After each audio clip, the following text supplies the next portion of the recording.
All right, we're going to try this again. So this is the second time I'm recording the podcast today for a couple of reasons. First of all, the first time I recorded it, I dropped the F-bomb, and I'm really making an effort. I want this to be as much of a clean podcast as possible so that I can be four-quadrant, so that I can be more appealing, so that I can make more money as a comedian, and so I can continue my quest of dying on the inside. So that's really the plan with that. Also, and I'm struggling today. I'm very depressed today.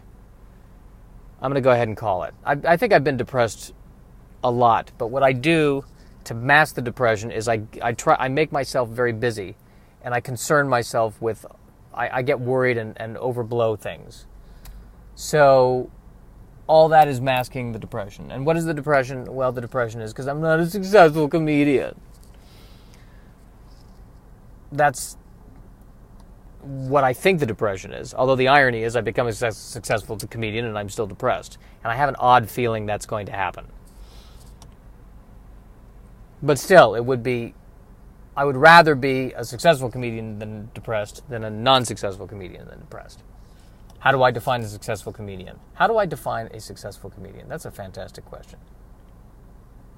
I think for me, actually, it would be Seinfeld saying, yeah, you're funny. I think if I get that, I'm good. But it's going to it's a long road to get to that. And I feel like he would be judging this podcast already. Be like, well, no, not enough jokes. It's not there. Not enough jokes. And that's my horrible Seinfeld impression. Probably doing a horrible impression of Seinfeld, not the way into his heart. But depression, let's focus on it. Let's discuss it. Let's break it down. What I discovered is that I think the reason why I fell into this depression is because I did something at the day job that was good. A positive thing happened at the day job. So then I got depressed because, well, it's not a positive thing that's happening in my career. So in other words, I am depressed because I did something right. And I think that of all that could be, like, it's hard to, this is why I'm struggling to write fiction. It's hard to come up with anything that is that crazy. But that's what's going on. I did something right somewhere else, but it's not the place where I wanted to do something right. Ergo, I'm depressed. And I'm really marveling at my ability to, no matter what, to maintain that depression. I mean, it takes a village. Actually, no, depression doesn't take a village. A village gets in the way of depression because you have all these people, loving you. And that throws a wrench into it. Depression does not take a village. It takes an empty village. It takes a village of failures and regrets. That's how you maintain a depression right there.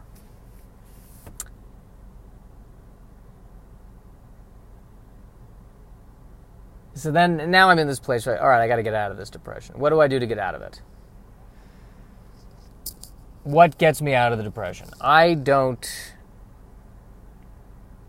know. I mean, I used to have, writing used to get me out of it, and even that's really not doing it for me anymore. Podcasting has helped me with depression, but I feel like anyone listening to it, it's only going to increase their depression. But, I do what I got to do. I don't even like the term podcasting when it applies to me. I mean, I feel like I'd be podcasting correctly if I was doing it in a studio and there was a guest and I had a message. But this isn't podcasting. This is me recording. This is just a really sad captain's log. That's all this is. This isn't a podcast. A podcast, I mean, that means, there's like there's throngs of listeners saying we love the podcast. And if I were the other thing I should be doing if it's a legitimate podcast is I should be throwing out opinions about things over which I have no authority. That seems to be the running theme in most podcasts. Like I should be talking about politics and saying, well, da-da-da-da-da-da-da-da-da-da, Democrats, da-da-da-da-da-da-da-da-da-da, Republicans. And how do I know this?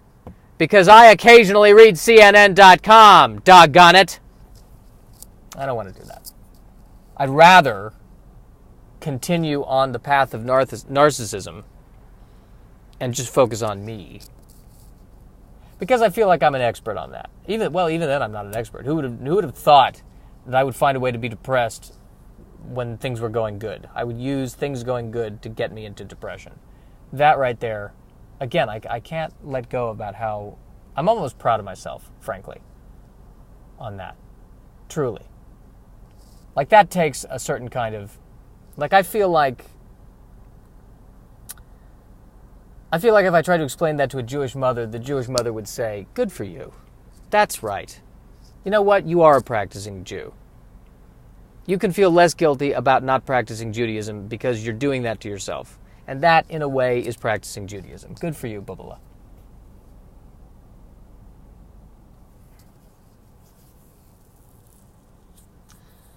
About to go eat. I'm going to have a cookie. I know I'm going to do it. I shouldn't do it. I should be eating healthy. I know this. I've got a bladder problem. Who knows if the food is related to the bladder problem? Caffeine apparently makes it worse, so I can't drink green tea anymore. And green tea was the one thing the one healthy thing I did was drink green tea. That was the one good thing I did. And now I can't do that.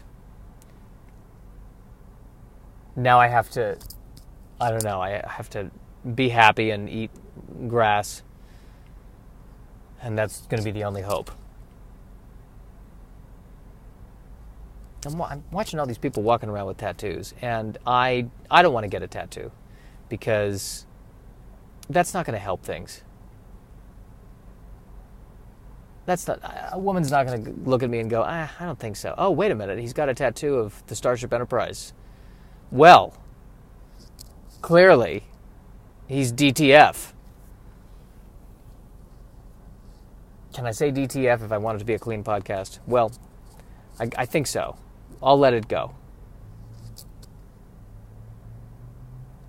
I've also been ending my nights by drinking hot chocolate, which I shouldn't do because I'm allergic to something. Even if I'm not allergic to it, it makes me gassy. And yet I continue to do it because it's enjoyable. I'm watching this car back out next to me. The car is a Prius.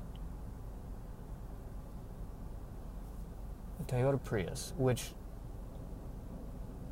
I like the shape of the Prius. I gotta say, it's got a distinctive shape. It's slightly rounder than other round cars. That's the Prius. That's their contribution. And the whole environment thing. The Prius looks like if a Volkswagen Beetle went to the gym too much. In a way. That's what I feel like the Prius... If the Volkswagen Beetle started drinking protein shakes, that's what a Prius looks like. I'm not saying that as a negative. I'm just saying that as an observation. If you will. Well, if you won't. I don't know. If you're still listening to this, I'm impressed. Now I'm getting down on myself. Got to stop that. Got to stop getting down on myself. Other thing I got to do, I got to get rid of. I got an old computer I got to get rid of, and I'm hesitating on getting rid of it because I'm not supposed to throw it in the trash. That's wrong. But the other thing, I have my dad told me I'm supposed to take out the hard drive and smash it, so that no one will steal my screenplay about the first Starbucks in space.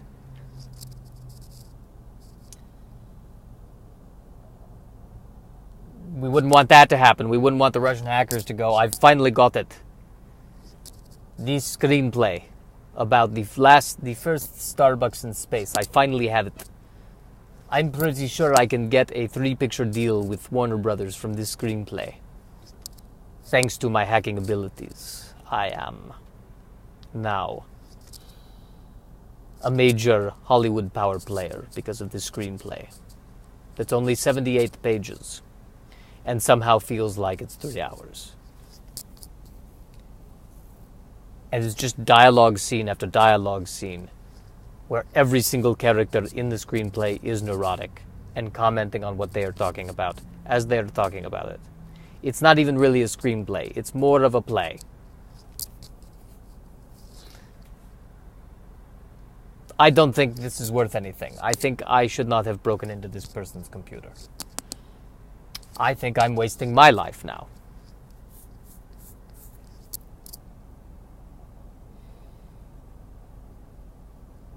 But how do I work myself out of it? Because the thing is, I'm tired of just succumbing to the depression. I want to find a way to work through the depression.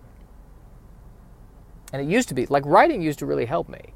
And lately I'm finding that every time I sit down to write, I think it's what I'm writing. I keep trying to write fiction. And it might just be more interesting. I think what it might be, you know what it is? What I'm enjoying writing lately, I'll tell you. I'm enjoying writing actually about the horrors and pain of life. And just noting it. That, for some reason, that's more enjoyable to me. Like what we were talking about. I don't know who,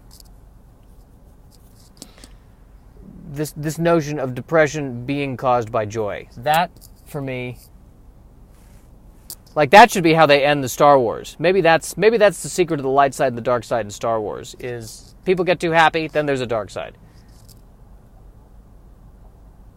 People get too depressed, well, then there's still a dark side. That's the way life works, I think. But yes, that's what I find enjoyable, is that's what it is. It's seeing how horrible everything is and just pointing to it and going, hey, look at that! Hey, look at that! Look at that train wreck! Look at that! I'm at the doctor's office, and he says my bladder muscle is weak. And I said, well, is it because I'm getting older? And he says, but you're young.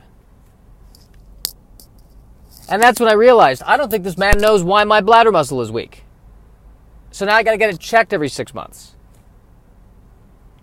So that he can look at the data and I guess make sure it's not getting worse. But do I need to check it every 6 months? I think I would know if it's getting worse. I can tell. I mean, I know the stream is not as powerful as it was. It's taken me 2 times to pee instead of 1 time. I see that. It's not the end of the world. It's not that bad. But I don't think he knows why. My bladder muscle is just not up to the peak. It's not squeezing.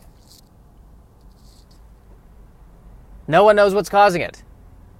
It's unknown. It is an unknown thing. We've reached the limits of our science. They can send a man to the moon a few times in the 60s, but they cannot figure out why my bladder muscle is going blah.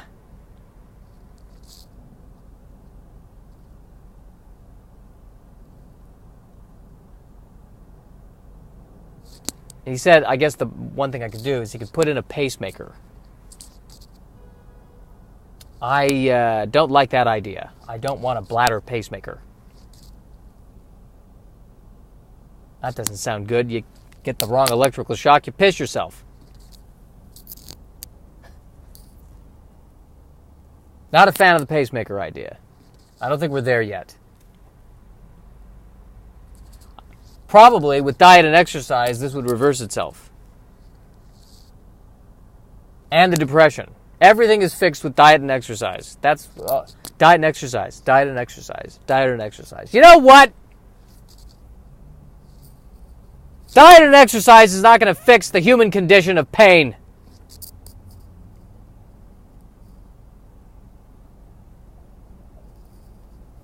Here's my question. Diet and exercise is your solution? All right, well, what fixes diet and exercise? Because when I'm dieting and exercising, I feel worse. What's the cure for diet and exercise other than death? That's my question. Apparently a pacemaker. All right, I think we've done about enough that we can do on this.